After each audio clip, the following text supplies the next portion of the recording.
Only 46 seconds, that's all it took for Jasmine Crockett to dismantle Trump's secret voter map live in front of 60 million stunned Americans. She didn't just expose a scandal, she ripped the mask off a political machine that deleted over 82,000 voters with a red pen. Trump screamed. The cameras kept rolling. The map was bleeding, but what exactly did she reveal that made the most powerful man in America lose control on live TV? Stay with us. This is a story worth every second of your time. The hearing room didn't feel like Congress, it felt like a countdown, a slow-burning fuse wrapped around a stack of sealed documents and unspoken crimes, waiting for one spark to send the whole damn chamber into flames. The walls were washed in dim amber red light, the kind that doesn't brighten, but bleeds like the room itself had been holding its breath since sunrise. Old leather chairs groaned under the weight of secrets. The smell of sweat, ink, and institutional rot hung in the air somewhere between a law library and a locker room before war. Outside the Capitol, the scene was no less electric. Protesters pressed against barricades lined with black SUVs and armored vans. Count every voice screamed one sigh. Another jabbed harder. Stop the steal ... again. The news vans had been parked since dawn. CNN, MSNBC, C-SPAN, and one suspiciously unmarked black Sprinter with a dish pointed at the sky. Phones were already live. The internet was already watching. Inside, the room trembled under silence, not no silence. The kind that scrapes your skin when you know something is about to break. A camera shifted left on its mechanical arm, humming as it locked onto the center aisle. Then, click, click, click, the sound of heels on marble, sharp, precise, unapologetic. Jasmine Crockett was not walking. She was cutting through the room, one step at a time, hair pinned back. Burgundy power suit that dared the men across from her to blink first. She didn't look left or right, just forward. Like someone who'd studied the battlefield and marked the spot where the first explosion would land. She passed by the press section, where a young reporter accidentally dropped her pen and didn't dare reach for it. Too much weight in the air, too much history crackling in the wood grain of the podium. Jasmine reached her seat, paused, and slowly pulled out the chair like someone sliding open a drawer of loaded evidence. Then she sat down, laid one hand gently on the red folder, and looked up not at the cameras, not at the witnesses, but at the chandelier above her, its bulbs flickering like candles before a storm. Her fingers tapped the folder twice, deliberate, like a countdown. Inside was everything, every map, every email, every lie, and somewhere in Mar-a-Lago, Donald Trump already knew she had it. He'd felt it in the air, in the emails his lawyers had tried to claw back, in the silence that suddenly surrounded him when Crockett's name appeared on the hearing schedule. In that moment, Jasmine's voice didn't fill the room, it filled herself. They tried to redraw the map, she whispered in her mind, voice like steel dragged across concrete, but they didn't know I'd burn it. And outside just barely, if you were listening you could hear it. A gust of wind, a protester yelling her name. A match striking in the distance, the hearing hadn't even started yet. But the room was already on fire, the red light blinked on. Thời cảm giác si click intermotion đến MSNBC, CNN, NC đến CBS đến ôn phi định anh xin gần sát, the Watford lem up the oversat chamber ue đi marker jersey, phi, unpower hát on bần in và tất tỏ perform, 62 million keep u no watching, with anata 14 million in delete lap si tờ gym accursor the globe, Facebook, 10, TikTok, tờ win, evin anh tờ si tờ gym zun bị anh cầm bắt vết tà tông map UC, lip from the hin. In the control room, someone whispered, "We're hot." In the gallery, someone else mouthed, "It's time." And in the chair at center, Jasmine Crockett didn't move. She sat perfectly still, eyes pinned to the red folder as if it were breathing.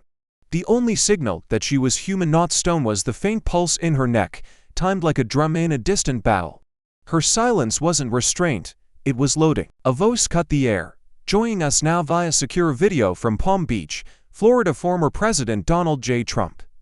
The center screen dropped down from the ceiling with a hiss, and there he was. Donald Trump appeared with the smug stillness of someone who thought the game was already won. Framed in gold trim, his Mar-a-Lago office was lit like a cathedral for kings. Behind him, golf trophies, a bronze eagle, and a folded flag in a glass case that looked suspiciously unopened. He wore a red tie like it was still 2016, hair untouched, chin lifted, smirk intact. Mr. Trump, the moderator began, today's hearing centers around allegations that voter districts in key states were redrawn to favor specific political interests, namely yours. Do you deny involvement in any such effort? A pause, not from confusion, but calculation. Trump leaned forward just slightly, voice syrupy and full of artifice. I think what you're saying is nonsense. The court's already ruled. People voted, maps shift, it's called democracy, sweetheart. He smiled like he'd just lit a cigar on a stolen oil rig. A few in the chamber chuckled, others winced. The air tightened, but Jasmine said nothing. She didn't blink, didn't shift, didn't even seem to breathe. Her fingers now hovered just above the edge of the red folder, tracing the seal like it might detonate. Every viewer watching from home could feel she was holding something. Something that hadn't been said on any network. Something he hadn't prepared for. Something no lawyer had redacted. The camera slowly zoomed in on her, silent, unreadable, but furious beneath the surface like magma under polished marble. Trump glanced at her on his screen, then back to the moderator. You've got a very angry person sitting over there. Maybe you should ask her why she's so mad. Probably didn't win her race fair and square, a beat. Still, she didn't rise to it, she just waited. And suddenly, that silence screamed louder than any insult. Because in that moment across millions of screens, America wasn't watching Trump. They were watching her, watching him, and whatever was inside that folder was already starting to burn through the room. The world had tuned in to see another circus, but they stayed because one woman wasn't here to perform, she was here to set the tent on fire. The folder clicked open, not fast, not theatrical, just slow enough to make every pair of eyes in the chamber freeze, mid-blink like a magician revealing the final card. Only this one had fingerprints, timestamps, and blood on the ink. Inside, 3 color-coded sections, one labeled internal emails, one labeled confidential maps, the third simply read audio, redacted. Jasmine didn't rush, she pulled out a sheet-black header, DOJ watermark, a CC list that included 2 now indicted GOP operatives and a senior advisor to Trump's 2020 campaign. She held it up to the camera like it was scripture, then placed it gently in front of her mic. Her voice came low, calm, controlled, deadly. He asked for 5 seats. Her eyes flicked to the camera, not to Trump's face, but through it, into the living rooms of Americans who'd been gerrymandered out of their own neighborhoods. And Texas gave him 5, not 4. Not 6, 5, right on command. That's not representation. That's political racketeering dressed up in red ink and state seals. Gasps shot across the chamber. Phones began buzzing in laps. Someone from CNN mouthed, "Check that line." Already texting the graphics team. A junior intern in the back row dropped her notepad. The silence snapped. Trump's voice jolted through the speaker like a sledgehammer. "You're making it up. That's fiction. This is fake. This is desperate."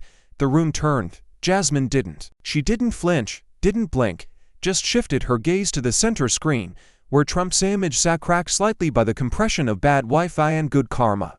Then, with the precision of a scalpel, she answered, "Sir, you made this country bleed.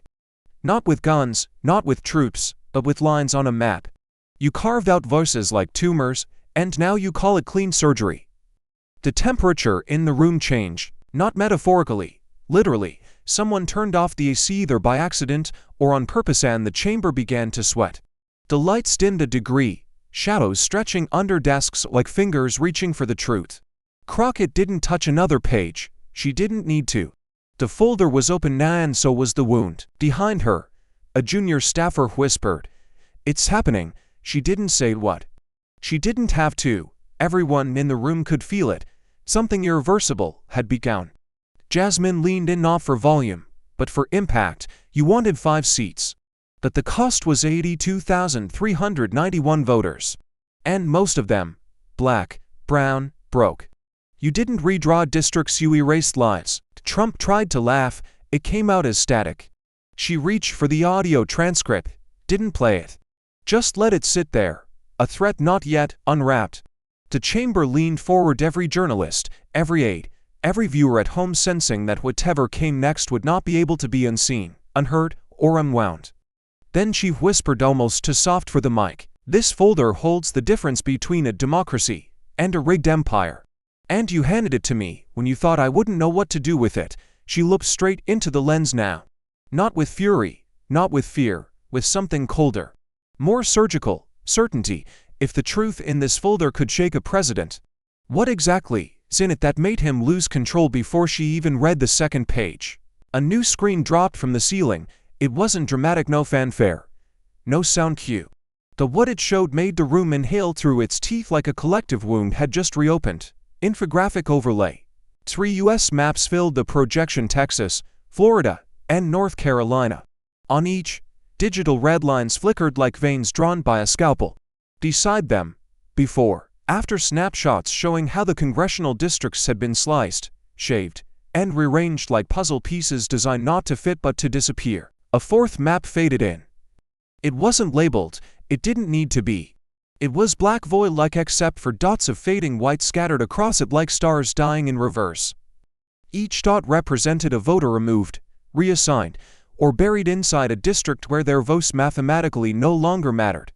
Jasmine rose from her chair, her heels echoing again but now like a funeral march. She walked toward the screen, pointer in hand, not to teach, but to indict. This, she said coldly, tapping the Texas overlay, is what a surgical purge of democracy looks like. She moved her hand across 3 cities, Houston, Austin, Dallas. Red lines had caved them inward, folding minority-heavy districts like collapsing lungs. They didn't just redraw boundaries, they redrew real people. They converted communities into commodities.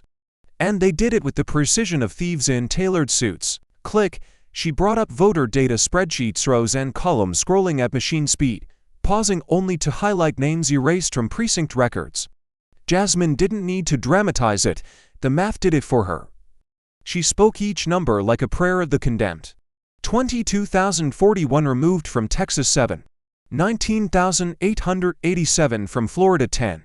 14,006 from North Carolina's 4th. She paused, then said it like it hurt. 82,391 voters, gone. A second of stillness, then, she drove the blade in. And most of them looked like me. The words didn't echo. They cracked sharp, final, like the gavel that never came down when it mattered most. On the screen, a red line slid across each name one by one, erasing them before the audience's eyes. Viewers at home began screenshotting. Hashtags ignited. Number 82,391 erased. Hashtag drawn out. Hashtag voting is not around, error ... But Jasmine wasn't done. She turned toward the panel and said, with a voice like broken marble, "Don't you dare tell me this was coincidence. You don't accidentally delete 82,000 voters who all happen to share zip codes, skin tone, or income brackets. This wasn't redistricting, it was redlining, with PowerPoint." A Republican committee member tried to look down. Jasmine locked eyes and kept going. "You wanted to cheat without fingerprints, but now the data has spoken. And data, unlike politics, has no loyalty, only truth." She turned back to the screen. It now displayed just one name, highlighted in green: Marion W., age 73, black, retired librarian, deleted from her district without notice, just 2 months before the primaries. This woman fought to vote in 1968. And last year, someone with a mouse and a motive decided her voice was inconvenient. She tapped the folder again, just once. If they can erase her, they can erase you. And if 82,391 voices vanished without a headline, what else are they hiding in plain sight? The screen went black. Then it pulsed once before playing the audio. "I need 5 seats, just 5, make it happen. No name, no timestamp, just that voice, undeniable, unmistakable." Even worked through a grainy channel, it carried the same arrogance that had thundered through rallies and Twitter rants for a decade. The voice that rewrote the rules of politics and now, apparently, the boundaries of democracy. The room didn't move, not even the air shifted. "I need 5 seats, just 5, make it happen. No name, no timestamp, just that voice, undeniable, unmistakable." Even worked through a grainy channel, it carried the same arrogance that had thundered through rallies and Twitter rants for a decade. The voice that rewrote the rules of politics and now, apparently, the boundaries of democracy. The room didn't move, not even the air shifted. Then the audio played again, this time, slowed down, like a gunshot in reverse. 5 seats. Make it happen. The word needs stuck in the air like smoke refusing to dissipate. Jasmine didn't blink. She let the silence rot for 3 seconds, long enough for the viewers at home to feel the hair rise on their arms. Long enough for members of the committee to squirm in their seats like children caught near an open vault. Then she stepped forward. You heard it. I don't need to explain it.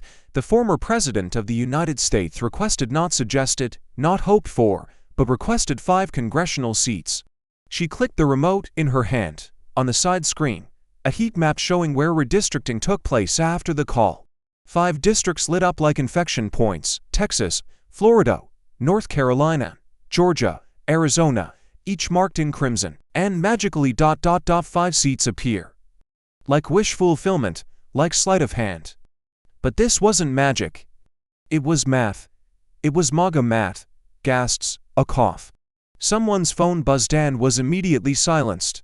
The lights above flickered, whether from faulty wiring or divine disgust. No one could say Jasmine didn't look up. She was staring straight ahead, eyes locked on the screen where Trump's video feed twitched, momentarily frozen on his furrowed brow. You told the world elections were rigged, Mr. Trump. Turns out, you weren't lying, just pointing the finger in the wrong direction. Trump's feed came back to life. His jaw was set. He didn't speak. But the redness in his cheeks didn't come from lighting. The moderator tried to move on, but Jasmine raised a hand and kept speaking soft now, which somehow felt louder. There's only one question that matters here. If a private citizen coordinated public map changes for personal political gain... Is that democracy, or is that a hostile takeover in slow motion? She stepped away from the screen. No one clapped, no one spoke.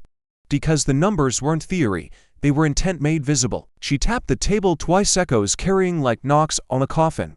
5 seats, 82,391 voters. One man's demand, and an entire country's silence.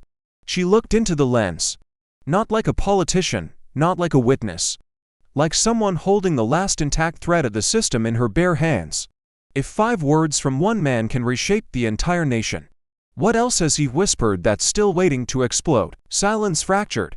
It started with a single breath, sharp, involuntary, followed by gasps scattered like glass across the chamber.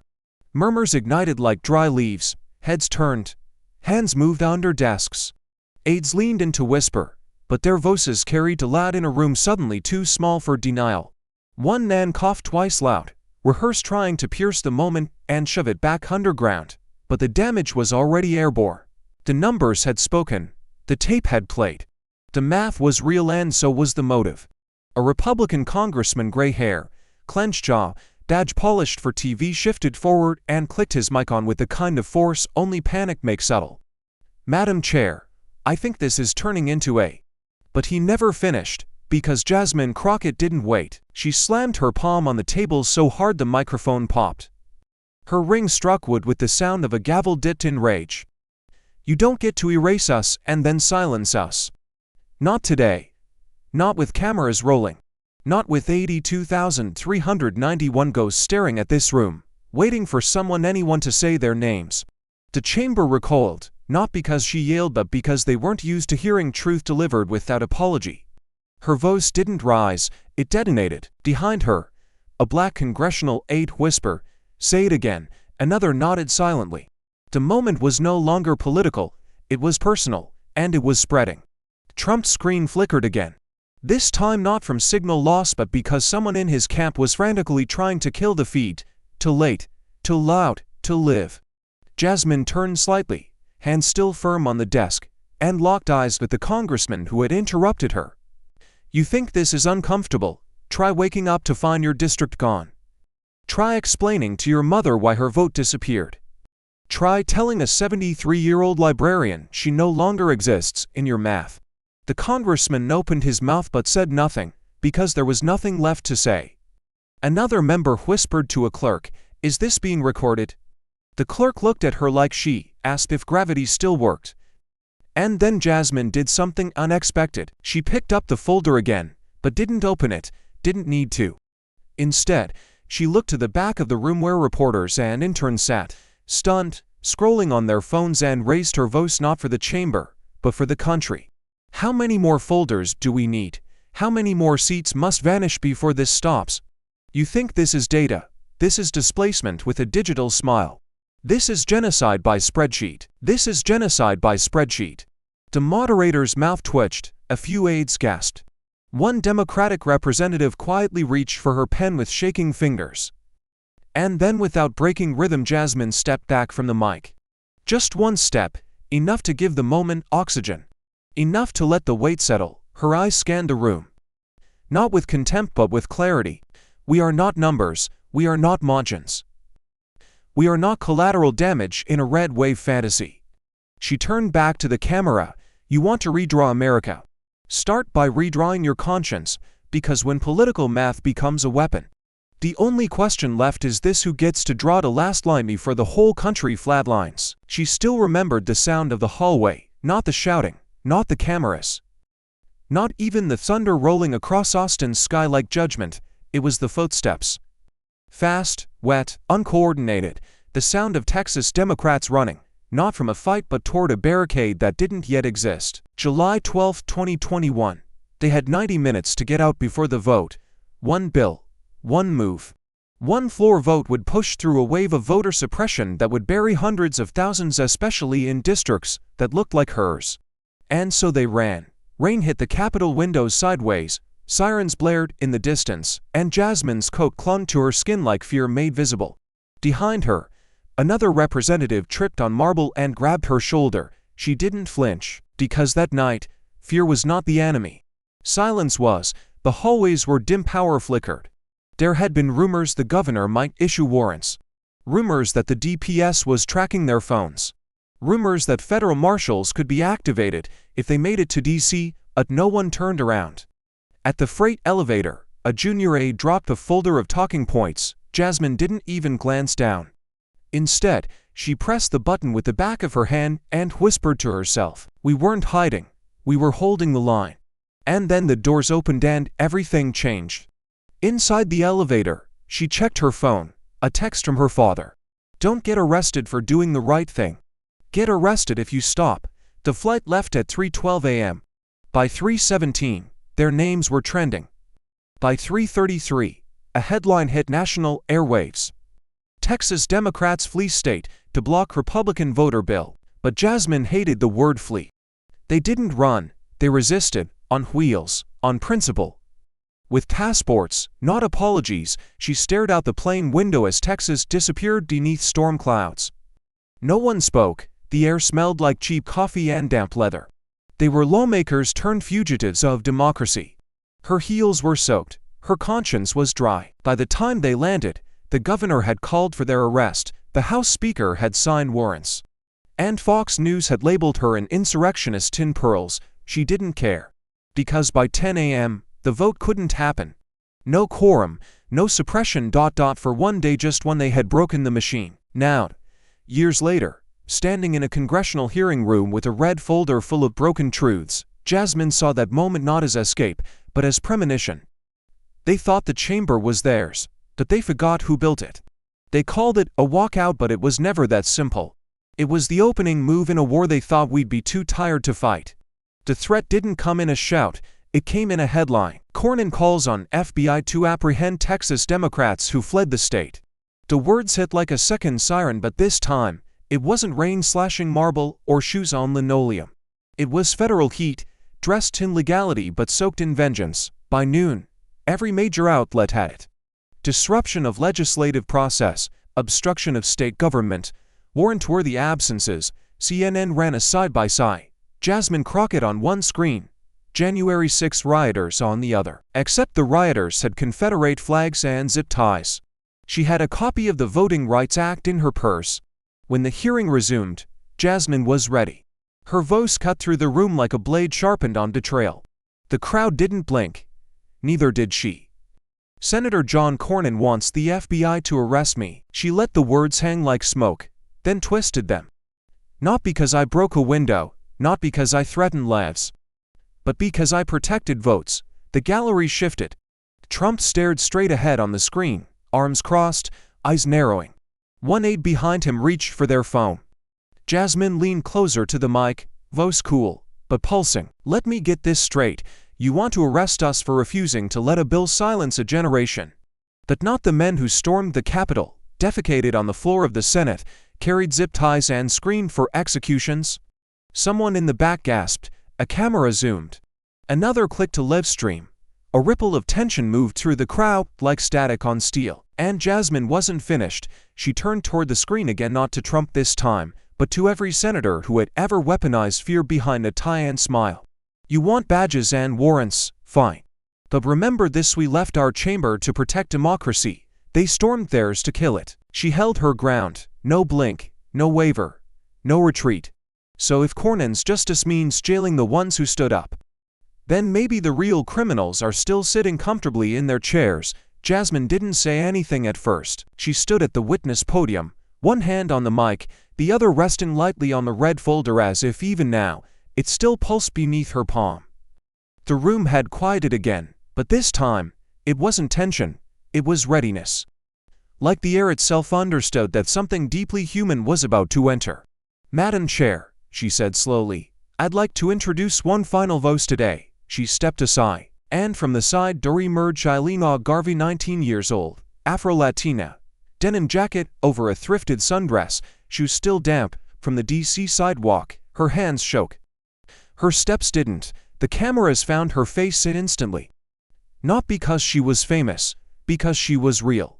She took the seat next to Jasmine, heart pounding loud enough for the clip-on mic to catch it. "State your name," said the moderator. Elena swallowed once. "Elena Garvey. From Houston, or ... I was." A flicker in the chamber. Jasmine gave a slow nod, inviting her forward with silence. Elena took a breath and looked out, not at the politicians, but at the people behind them. The interns, the aides, the reporters, the future. "I registered to vote when I turned 18. I was proud.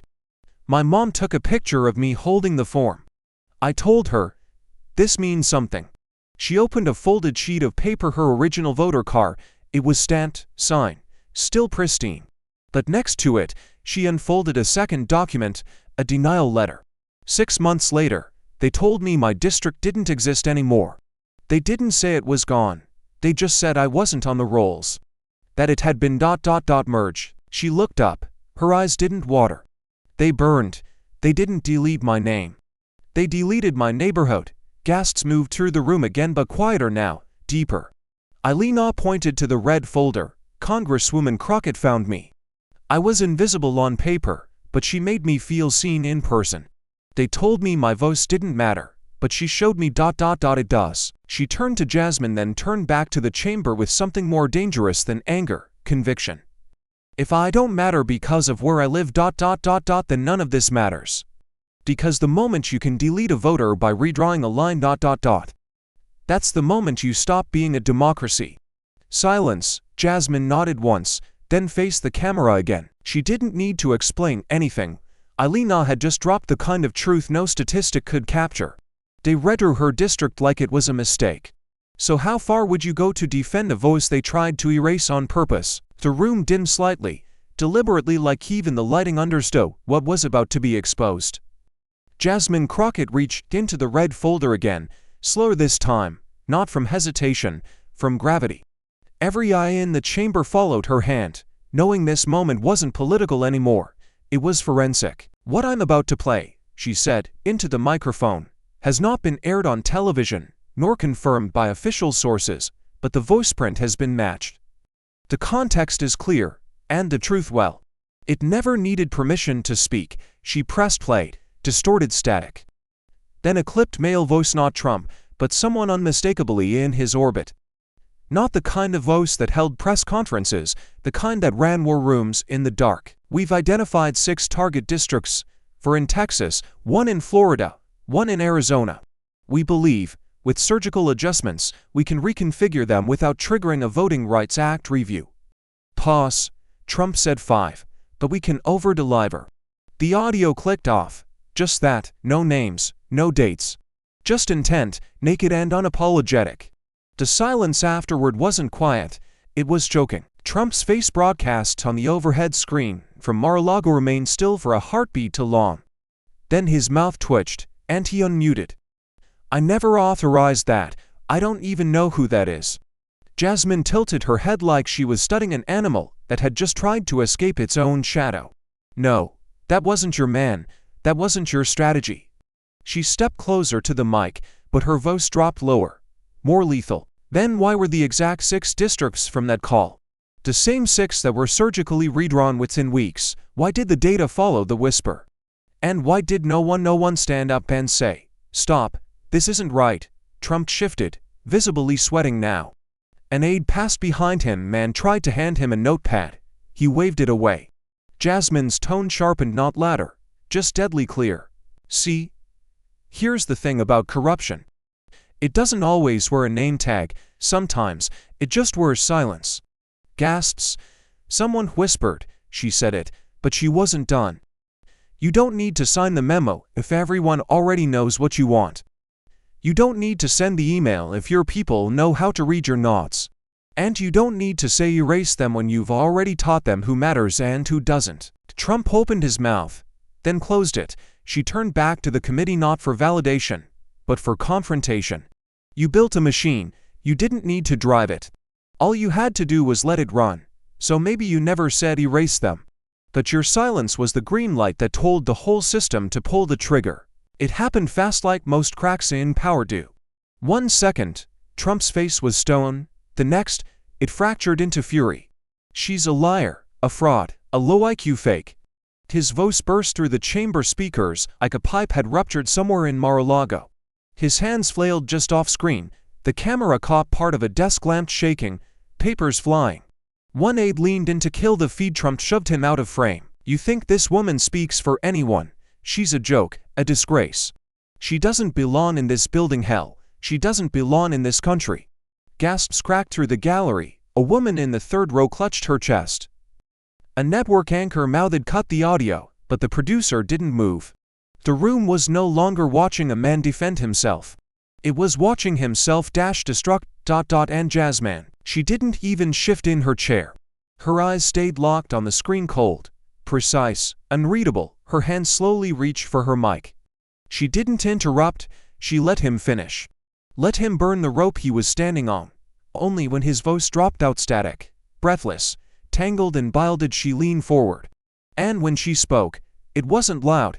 It was surgical, coming from a man who thought bleach was medicine. The room froze. No one gasped. No one moved.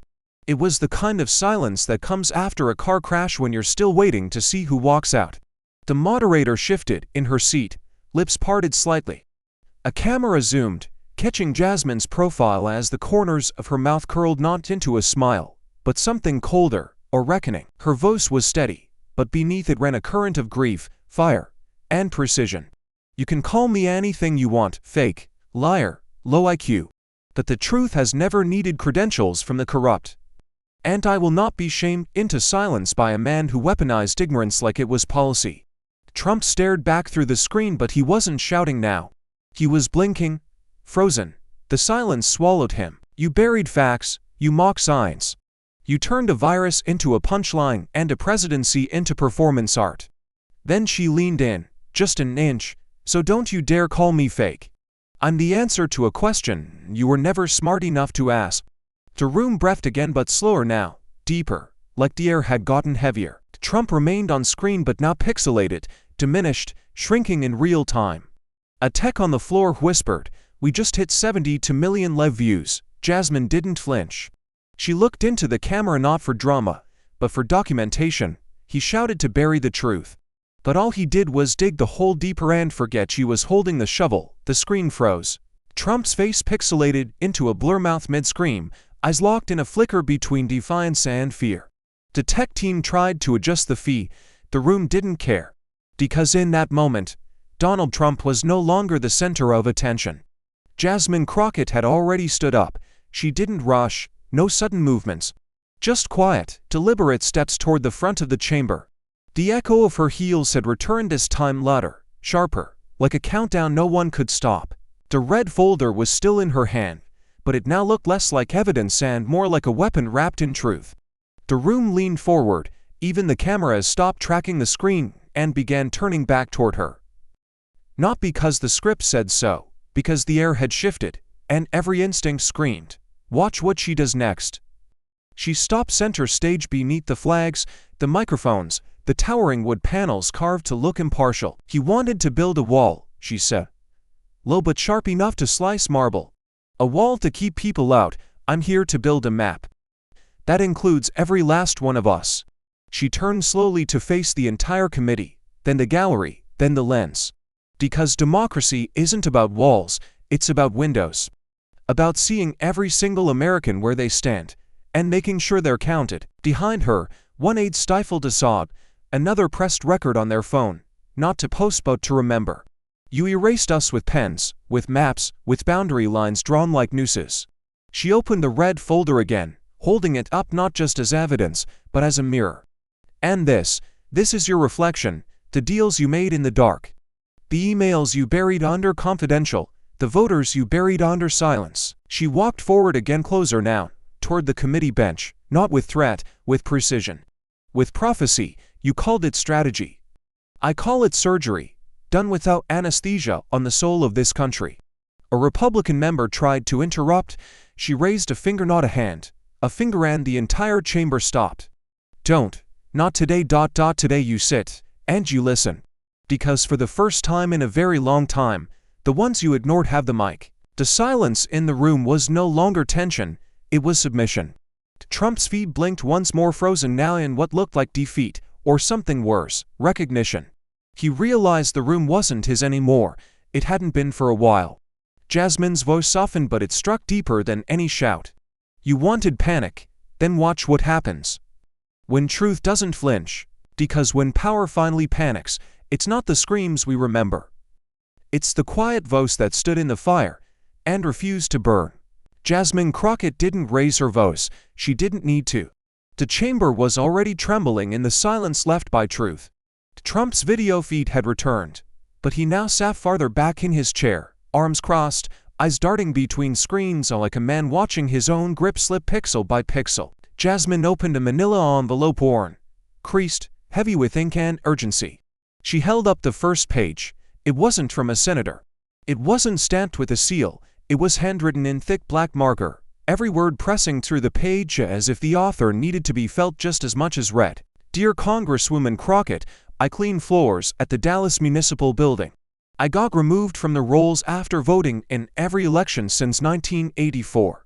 I thought I was just old news, but you made me feel like someone worth fighting for. Thank you for giving me my vote back." She paused, then folded the letter gently. The chamber didn't blink. Jasmine pulled the next page, a typed letter from a teacher in Tallahassee. "They redrew my zip code into a place I've never lived, never worked, and never taught. My students asked why I was crying in homeroom. I said, because someone just told me I don't belong on the map. Then I saw your name on TV, and I believed again." Gasps not loud, but honest. Then came the third. "Congresswoman Crockett, I served in Iraq. I came home to a ballot that didn't have my precinct listed. The clerk told me the boundaries had changed. No notice, no warning, no vote. But when I saw you call it out for what it is, I stood up in my kitchen and saluted the damn screen." Jasmine looked up, not for applause, but for silence to land properly, and land it did. Across from her, Trump rolled his eyes, small, dismissive, the kind of gesture meant to signal power while burying discomfort. But it was too late. The cameras caught it. The internet already had it, and Jasmine, she didn't flinch. "That," she said, voice still soft, "is the sound of a man losing control. Not because someone lied, but because someone told the truth louder than he could ignore." Trump shifted again, his jaw tightened. But he said nothing, because what could he say? To a janitor, a teacher, a veteran, Jasmine gently laid the letters across the table like offerings to a system that had almost forgotten its own people. They thought these voices didn't matter. They were wrong. And now their words are written in the congressional record, permanent, unedited, undeniable. So, if one woman reading 3 forgotten letters could shake the most powerful man in America, what would happen if the rest of the country finally started listening, too? The lights dimmed again, not for drama, but for revelation. A screen descended behind Jasmine. The projector hummed. 2 maps faded into view side by side. The left, the original district map, familiar, functional, alive, the right, the new version, rewritten under the cover of committee votes and population adjustments. At first glance, they look similar. But Jasmine wasn't here for first glances. She clicked a remote in her hand, and the screen responded with a devastating transformation. Colored overlays began to bloom: green for added lines, red for removed zones, gray for neighborhoods that had simply disappeared. Block by block, the screen lit up with surgical violence. "This," she said slowly, "is the difference between a city and a strategy, between representation and restriction." She pointed to a cluster of gray squares outside Houston. Here, this was District 29, 78% Hispanic, 14% Black, flipped blue 3 elections in a row. Now it's split into 4 new shapes, each surgically connected to rural conservative strongholds hours away. Another click: Atlanta, then Orlando, then El Paso. Each city once vibrant in voice now carved like meat. This isn't accidental. This isn't demographic drift. This is targeted silencing. The room didn't breathe. Even the techs in the back had stopped moving. Jasmine took a step forward, letting the horror behind her cast its full shadow. They didn't draw new borders, they drew battle lines. She turned toward the panel, every member now framed by a screen dripping in color-coded truth. "You want to call this policy? Fine. Let's be clear about the kind of policy it is. One that makes the poor disappear, one that turns students into census clutter, one that carves black churches out of voting blocks and pastes them into cornfields they've never seen." Trump blinked on screen, silent, still, shrinking. "This isn't about protecting voters, it's about protecting power from voters." She opened her folder one last time, revealing the printed overlays, highlighted by hand in ink that had smudged slightly from overuse. Not a prop, a war map. You can draw lines on a page all day. But when those lines become walls that keep people out of their own future, then what you've created isn't a district, it's a prison. The screen behind her flickered as if it, too, was overwhelmed. And the only reason you get away with it is because most Americans never see this side by side. They never realize their neighborhood was redrawn until their voice no longer echoes. She turned back to the camera, hand resting on the edge of the screen. This was never about boundaries. It was about deciding who deserves to belong and who can be quietly erased without a single bullet fired. The screen behind Jasmine went dark, not because it malfunctioned, but because she had planned it that way. Because the next image didn't need to be projected, it needed to be drawn. She stepped toward the display board at the center of the chamber, a large clear transparency mounted on glass. No political logos, no digital overlays, just a blank, borderless outline of the United States. In her right hand, a black marker, uncapped, permanent. They've spent years redrawing this country to erase the people they fear. Her voice didn't shake, it carried, low, precise, unstoppable. Lines that slice through communities. Lines that separate a single block into 2 different Americas. Lines that do the work of oppression without ever firing a gun. She lifted the marker to the board, no hesitation, and then she drew a thick, deliberate arc slicing across a district that had been gerrymandered beyond recognition. She paused, drew again, another curve, this one reconnecting a previously carved-out corner. Then a third line molder, intersecting old partisan dividers. Each stroke wasn't just geography, it was resistance. "You want to know what democracy looks like?" she asked. "It looks like this. Not clean, not convenient, not mathematically perfect, but honest, human, whole." The room sat in total silence. Not awe, not fear, reckoning. Because they weren't just watching a line be drawn, they were watching power change hands. Trump's face still hovered in the top corner of the screen, lips pressed shut, the familiar arrogance drained to a pale mimicry. He watched as the map he had tried to rewrite was being reclaimed in front of millions. Jasmine lowered the marker. She stepped back. "We don't draw to divide. We draw to correct, we trace with truth. We shade with dignity, and we refuse to let the pencil be held by people who treat our lives like margins." She turned slowly toward the committee, toward the screen, toward the country. Redistricting shouldn't be a weapon. But in the wrong hands, it becomes surgical erasure. In the right ones, though, it becomes repair, restoration, revolution. She held the marker up not as a tool, but as a challenge. Because whoever holds this, decides who gets to be heard and who gets to disappear. No one dared interrupt.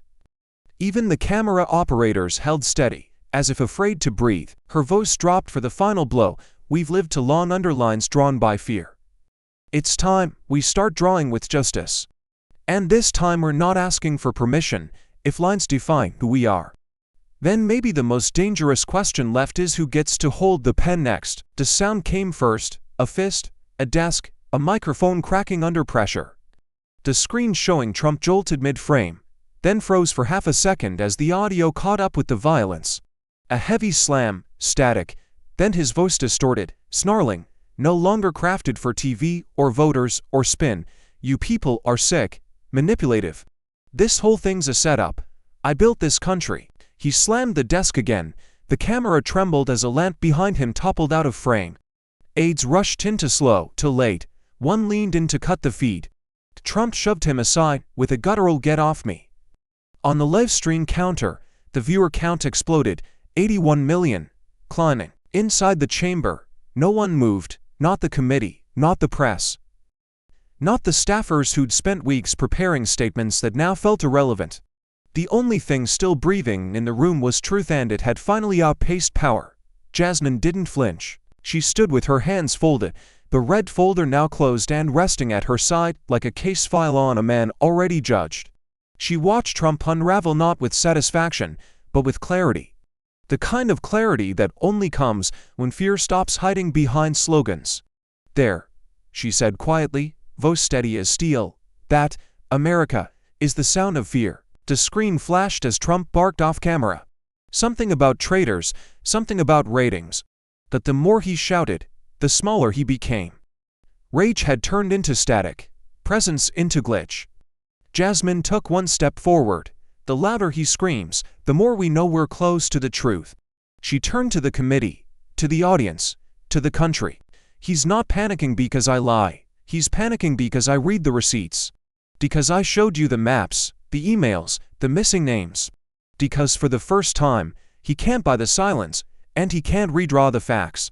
The screen flickered again. Trump's face paused in mid-yell, mouth open, eyes wild, frozen in collapse. A congressional aide near the wall whispered, "This is going viral." A senator didn't hear him. He was too busy staring at the floor, gripping the arm of his chair like it might split in his hand. Jasmine slowly approached the mic. Her words came clean, sharp, final. He thought fear was a weapon. Turns out, it's a mirror.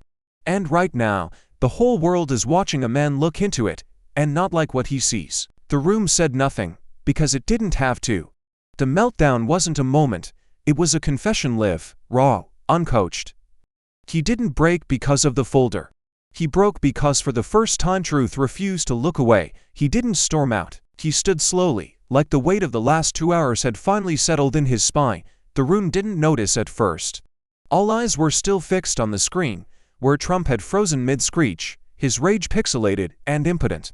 But the moment Congressman Riley from Ohio pushed back his leather chair, the chamber caught its breath. He didn't look at Jasmine, didn't look at the cameras.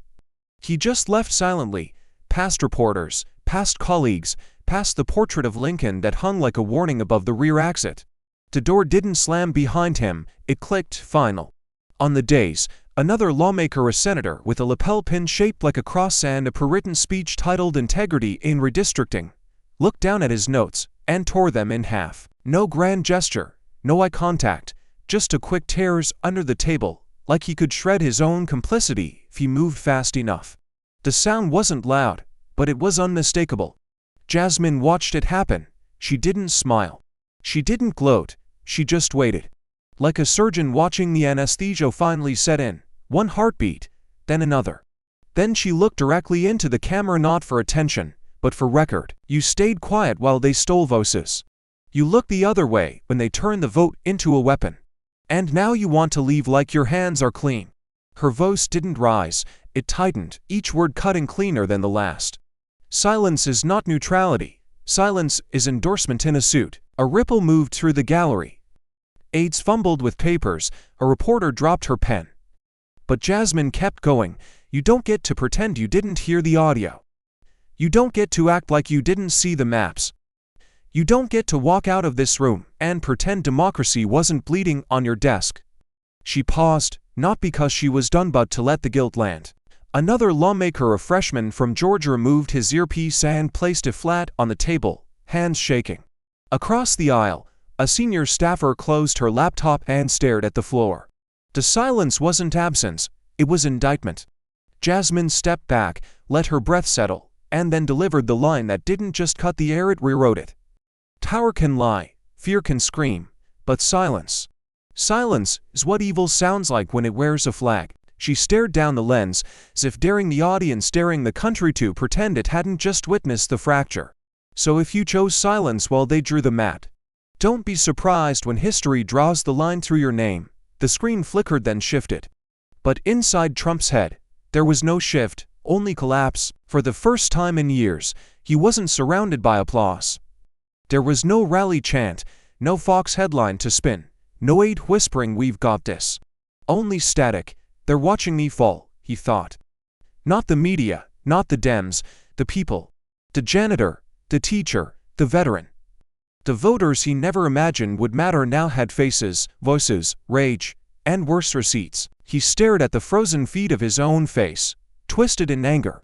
But in that reflection, he saw something else. The empire wasn't built on walls. It was built on pretending no one would ever fight back.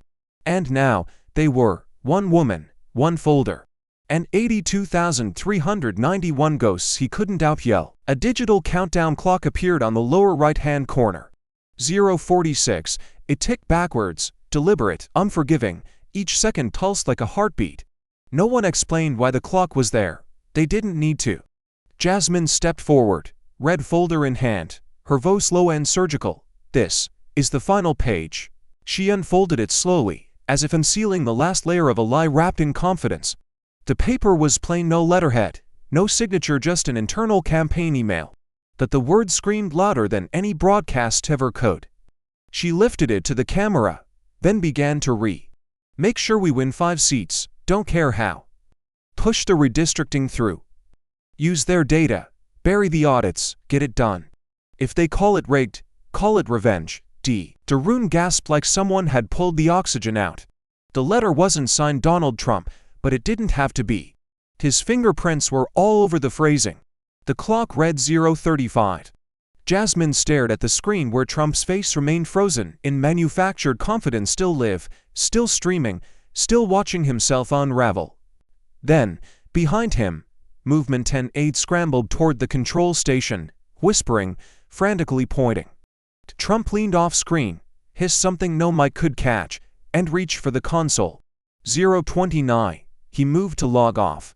The screen glitched, brief static, but Jasmine stepped in fast, raising the email higher, speaking directly into the lens. This was never about 5 seats, it was about 5 million people who suddenly found themselves voiceless. The room wasn't breathing now, even the panel sat stone still, frozen in revelation. "You erased their votes, and when we caught you, you reached for the plug." 0:14. The countdown glowed like fire. Trump's feed stuttered, then froze, mouth open, eyes wide, panic unmasked. 0:09. No spinning icon, no technical difficulty, just his face, locked in time, suspended in the precise moment a light collided with evidence. Jasmine didn't blink. She leaned toward the mic, slow and brutal. "Don't look away, America. Don't scroll, don't swipe. This is what truth looks like when it doesn't flinch, and power can't run fast enough." 0:00. The clock vanished, the screen stayed frozen. And for the first time since the hearing began, Jasmine smiled, not wide, not smug. Just enough for the world to see that this wasn't about vengeance. It was about closure, and maybe a warning. What happens when a lie is caught live? History doesn't ask questions.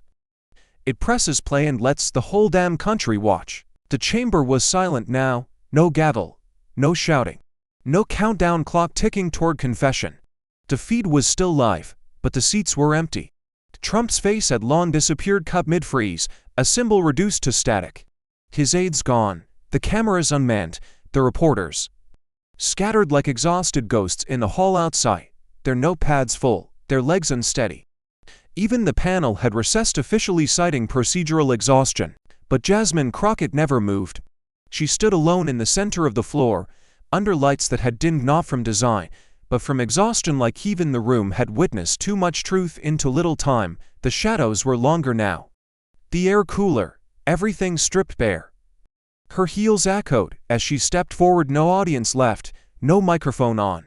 Just a woman, a folder, and the stain of everything they tried to bury. She walked to the center, paused, and looked up at the ceiling where the seal of Congress loomed like a question carved in gold. "They erased districts," she whispered, voice almost lost to the rafters. "But they didn't erase dignity." Her hands rested on the folder one last time. Not to open it, not to weaponize it, just to feel the weight of what had survived. They sliced our cities like meat. They scattered our voices like ash. They counted on no one staying long enough to watch them redraw history in real time. She turned and faced the gallery, even empty. It held memory. The echoes of claps, gasps, that breathless moment when the email was read, when the scream became static, when the map bled red under her hand. But here's what they never understood. She stepped onto the center seal and raised her chin. You can erase a line, but you can't erase the hand that remembers where it used to be. The chamber was silent, but it wasn't empty, not spiritually, not morally. Because every word she'd said had already traveled through fiber optics, across kitchen tables, into living rooms, through phones clenched in fists. And no matter how fast they scrubbed servers or silent stations, the truth had broadcast too far to be called back. Jasmine turned to leave, but then paused just once beneath the great seal, beneath the history that had tried to forget her. She looked straight into the lens, camera still rolling, red lights still burning. They read the country to silence us. But tonight, the silence spoke back, and it remembered every damn name they tried to delete. The broadcast never officially ended, it just faded. From Jasmine's final gaze into the lens, steady, unblinking, to a slow dissolve, not into black, but into light. First, a classroom in Houston. A girl no older than 10 draws on a transparent sheet, red marker in hand.